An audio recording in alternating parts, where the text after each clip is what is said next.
साथीहरू यो गंगा छेत्री भुत्तानी होला हैन 7.2 हेक्टर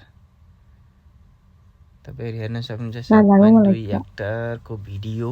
काण्डको पर्खाइमा बस्ने भाइहरू आफ्नो आमाको दुलो भित्र गएर पस्ने है तपाईहरु फुल भिडियो हेर्न चाहनुहुन्छ भने बायोमा लिंक दिएको छ त्यहाँ गएर हेर्नु होला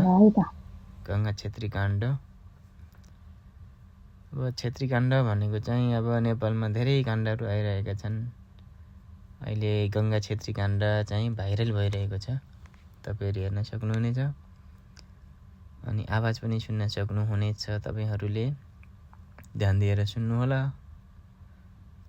अनि ओरिजिनल भिडियोको लागि लिंकमा गएर मेसेज गर्नु होला कमेन्ट गर्नु होला तपाईलाई चाहिँ ओरिजिनल भिडियो आउने छ है त साथीहरु